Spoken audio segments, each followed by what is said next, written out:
Hello friends, welcome to सपना classes. Friends, आज की इस वीडियो के अंदर हम डिस्कस करने वाले हैं LSC 6 के मोस्ट इंपॉर्टेंट क्वेश्चंस जो आपके आने वाले एग्जाम के लिए काफ़ी ज़्यादा इंपॉर्टेंट हैं। तो फ्रेंड्स, अपनी प्रीवियस वीडियो के अंदर हमने डिस्कस किए थे प्लांट डेवलपमेंट के इंपॉर्टेंट क्वेश्चंस, और आज की इस वीडियो के अंदर हम डिस्कस करेंगे एनिमल डेवलपमेंट के इंपॉर्टेंट क्वेश्चंस को।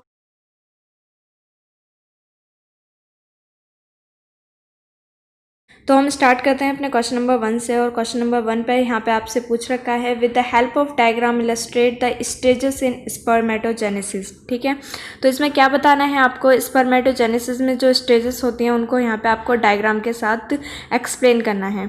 एंड फिर है आपका अगला क्वेश्चन यहाँ पे क्वेश्चन नंबर 2, और यहाँ पे आपसे पूछ रखा है, what are the different types of morphogenetic processes involve in the development of an organism.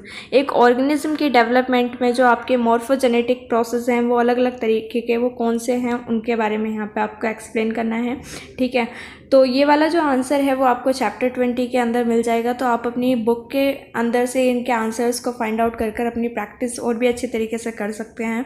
And फिर है यहाँ पे अगला क्वेश्चन आपका क्वेश्चन नंबर 3, और इस पर पूछ रखा है आपसे, based on amount of yolk what are the different types of eggs. ठीक है, तो योग के अमाउंट के बेस पर कितने तरीके के एग्स होते हैं वो यहाँ पे आपको बताना है। ठीक है, एंड फिर है यहाँ पे आपका क्वेश्चन नंबर 4। क्वेश्चन नंबर 4 पे आपसे पूछा गया है, discuss the different stages of carcinogenesis. Carcinogenesis की डिफरेंट स्टेजेस को यहाँ पे आपको डिस्कस करके बताना है, यानी कि उनको एक्सप्लेन करना है। एंड नेक्स्ट क्वेश्चन है आपका क्वेश्चन नंबर 5, और इस पर आपसे पूछ रखा है, what is regeneration, discuss the 3 types of regeneration that occur in animal. तो रीजनरेशन क्या होती है, और 3 टाइप की आपको रीजनरेशन बतानी है जो क्या एनिमल्स में अकर होती हैं। ठीक है, एनिमल्स में पाई जाती हैं।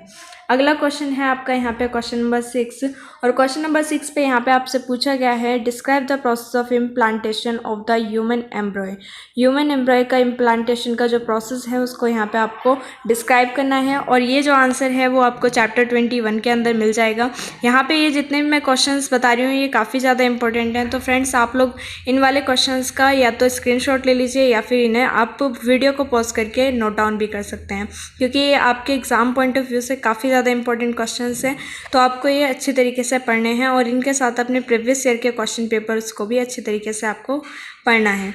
अगर आप अपने बेटर मार्क्स स्कोर करना चाहते हैं तो आप लोगों को इतना ज़रूर करना पड़ेगा। ठीक है, एंड नेक्स्ट है आपका क्वेश्चन नंबर 7। क्वेश्चन नंबर 7 में यहाँ पे आपसे पूछ रखा है, diagrammatically explain the movements involve in the formation of an amphibian गैस्ट्रेला।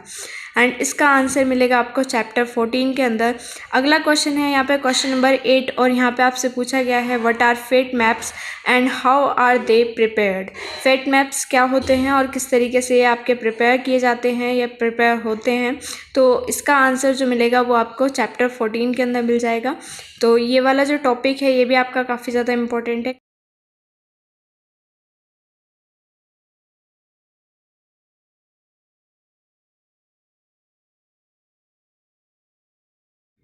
अगला क्वेश्चन है यहाँ पे आपका क्वेश्चन नंबर 9, और यहाँ पे आपसे पूछा गया है, what are the characteristic feature of avian gastrulation, diagrammatically show the formation of primitive streak in the chick embryo. ठीक है, तो इसका आंसर भी आपको चैप्टर 14 के अंदर मिल जाएगा। फ्रेंड्स, यहाँ पे ये जो मैंने आपको चैप्टर नंबर शो कर रखे हैं, इनसे आप एक और चीज़ का आइडिया लगा सकते हैं कि आपका कौन सा चैप्टर ज़्यादा इंपॉर्टेंट है, जिससे आपके ज़्यादातर क्वेश्चंस बनते हैं। तो यहाँ पे आप लोग देख सकते हैं ये चैप्टर 14 से बहुत ज़्यादा क्वेश्चंस पूछे गए हैं। तो चैप्टर 14 को आप अच्छी तरीके से रिवाइज कर लीजिएगा, ताकि अगर आपसे इस वाले चैप्टर से कोई भी क्वेश्चन पूछा जाए तो आपसे वो ना छूटे, आप सारे क्वेश्चंस को अटैम्प्ट कर पाएँ। तो इसलिए आप इंपॉर्टेंट चैप्टर्स को भी ज़रूर पढ़ लीजिएगा, यहाँ से आप लोग इन चैप्टर्स को एनालाइज कर सकते हैं। तो अब हम देख लेते हैं अपना अगला क्वेश्चन, क्वेश्चन नंबर 10, और क्वेश्चन नंबर 10 में यहाँ पे आपसे पूछा गया है, what do you understand by term cleavage, briefly explain the difference between holoblastic and meroblastic cleavage. तो इसमें क्या बताना है आपको कि क्लीवेज से आप क्या समझे, और यहाँ पे डिफरेंस बताना है आपको होलोब्लास्टिक और मैरोब्लास्टिक क्लीवेज के बीच का। एंड ये वाला आंसर भी आपको चैप्टर 14 के अंदर ही मिल जाएगा। अगला क्वेश्चन है यहाँ पे आपका क्वेश्चन नंबर 11, और क्वेश्चन नंबर 11 में आपसे पूछा गया है, describe the various types of cell movements during gastrulation in frogs में गैस्ट्रलाइजेशन के दौरान अलग अलग तरीके के सेल्स की मूवमेंट होती है, तो उनको यहाँ पे आपको डिस्क्राइब करके बताना है और इसका जो आंसर है वो आपको चैप्टर 14 के अंदर मिल जाएगा।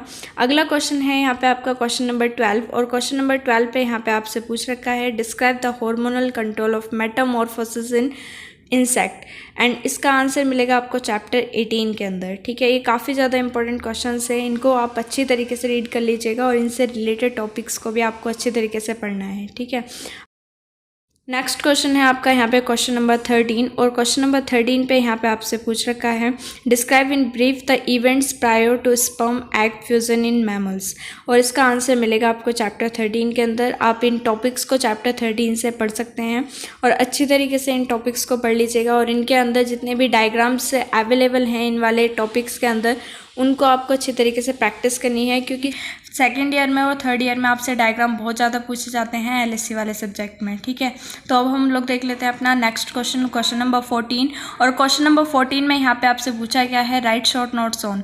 तो इन टॉपिक्स के ऊपर आपको शॉर्ट नोट लिखना है, ये ज़्यादातर आपसे पूछे जाते हैं शॉर्ट नोट्स में।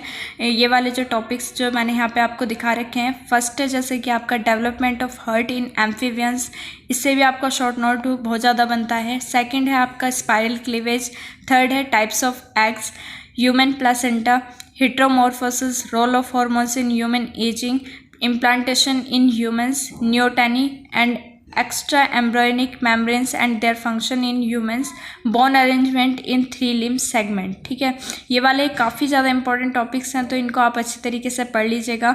और ये है आपका अगला क्वेश्चन, क्वेश्चन नंबर 15। यहाँ पे पूछा गया है डिफरेंसेस बिटवीन। ठीक है, तो इन टॉपिक्स के बीच का आपको डिफरेंस बताना है। ये काफ़ी ज़्यादा इंपॉर्टेंट टॉपिक्स हैं आपके एग्जाम पॉइंट ऑफ व्यू से, तो आप लोग इन्हें नोट डाउन कर लीजिए या फिर आप इनका स्क्रीनशॉट ले लीजिए।